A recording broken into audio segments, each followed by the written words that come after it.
repetiram o argumento infantil que eles inventaram, a saber, de que não existem profecias com cláusulas condicionais nas Escrituras. Vamos refutar esses dois pensamentos vendo o comentário de F.F. Bruce sobre Jeremias, capítulo 18. Primeiro vamos ler Jeremias 18, 8 e 9. O texto diz: Em qualquer momento em que eu falar contra uma nação e contra um reino, para a desarraigar e para a demolir e para a destruir, e esta nação realmente recuar da sua maldade contra a qual falei, também eu vou deplorar a calamidade que pensei em executar sobre ela. Nessa passagem, Jeová diz que em qualquer momento que ele proferir uma profecia de condenação, mas o povo mudar de atitude, ele pode mudar seu julgamento também.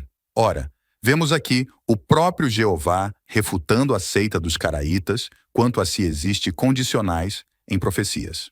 Ai, meu Deus, isso não é profecia, cabeçudo, isso é promessa. E a promessa inclui um fator de cumprimento.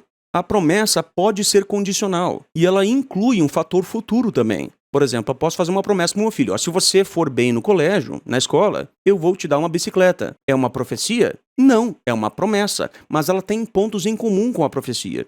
Mas existe uma diferença, porque não é uma profecia. Se o meu filho foi bem na escola, eu de fato cumpri aquilo que eu tinha prometido para ele. Promessa. E essa promessa pode ser condicional, e no caso aqui, condicionada ao comportamento do sujeito. E é isso que Jeová faz. Ele faz uma promessa, por meio de Jeremias, ao povo dele, e essa promessa é condicionada ao comportamento do povo. Mas isso não é profecia. Isso é promessa, só que vocês estão confundindo as coisas, porque tanto a promessa quanto a profecia falam de algo futuro. Mas a promessa pode ser condicionada, já a profecia não pode.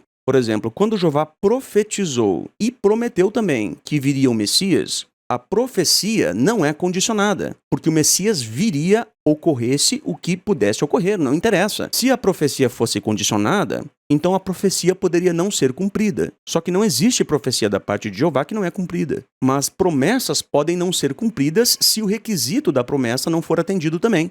Por exemplo, Jeová diz assim, ó, se vocês me obedecerem, eu vou trazer bênçãos para vocês. Isso é promessa, isso não é profecia, porque está condicionada. Ela pode não acontecer se o povo de Jeová não for fiel a Jeová. Já a profecia não pode não acontecer, ela tem que acontecer, ela vai acontecer independentemente do que ocorrer. Por isso que ela é uma profecia. Não existe profecia condicionada. Existem promessas condicionadas. Existem promessas de bênçãos que são condicionadas a comportamentos específicos. Mas a profecia, no sentido literal do termo aqui, profecia mesmo, não tem condição. Jesus disse, nação se levantará contra nação. Poderia isso não acontecer? Estaria isso condicionado a algo? Não. Jesus estava profetizando, isso vai acontecer independentemente de qualquer coisa que ocorra. Porque é uma profecia, não tem condição. Já a promessa é diferente. A promessa, Jeová dá uma condição e se a outra parte fizer a sua parte corretamente, então ela vai ter a promessa atendida, a bênção. Mas isso é promessa, isso não é profecia. Então o publicador do reino aqui cometeu um erro Gente, que bizarro, cara. E tem mais um ponto ainda. O publicador do reino está contradizendo a explicação do corpo governante. E eu vou mostrar para vocês que o corpo governante prova o meu argumento. E repetiram o argumento infantil que eles inventaram, a saber, de que não existem profecias com cláusulas condicionais nas Escrituras. Escuta aqui, ô publicador do reino do diabo. Eu vou citar as palavras do próprio corpo governante que contradizem isso que tu tá falando. Em outras palavras, o corpo governante refuta o que tu argumentou. Vamos ler aqui a revista A Sentinela, de 15 de julho de 2013, página 24. O artigo é Quem é realmente o escravo fiel e discreto? Olha lá o que diz na página 24. Se aquele escravo mau. O corpo governante dizendo isso. Se aquele escravo mau. Diz assim. Corpo governante dizendo. Jesus confiou ao escravo fiel e discreto uma das mais pesadas responsabilidades, supervisionar os domésticos e distribuir alimento espiritual no tempo apropriado. Jesus sabia que quanto maior a responsabilidade que se tem, maior a necessidade de prestar contas. Assim, ele concluiu sua ilustração sobre o escravo fiel e discreto com um forte alerta. Alerta. Jesus alertou sobre um escravo mau. Alertou. Ou seja, metade da ilustração do escravo é profecia, metade é alerta. Isso é inconsistente, né? Mas vamos lá. Jesus alertou sobre um escravo mau que conclui no coração que o amo está demorando e começa a espancar seus co-escravos. Quando o amo chega, disse Jesus, ele pune esse escravo mau com maior severidade. Olha agora, publicador do reino. Será que Jesus estava predizendo que haveria uma classe de escravo mau nestes últimos dias? Não. É verdade que algumas pessoas têm manifestado uma atitude semelhante à daquele escravo mau descrito por Jesus. Nós as chamaríamos de apóstatas, quer tenham sido dos ungidos, quer da grande multidão. Mas elas não compõem uma classe de escravo mau.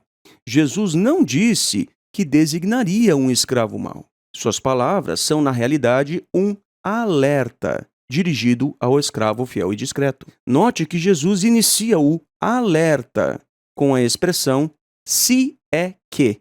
Se é que, uma cláusula condicional. Um erudito diz que no texto grego, essa passagem, para todos os efeitos, é uma condição hipotética. Se é que é uma condição hipotética e isso é apoiado pelo corpo governante. O que o corpo governante não entende, e o que o publicador do reino também se recusa a entender, é que se isso vale para o escravo mau, isso também vale para o escravo fiel.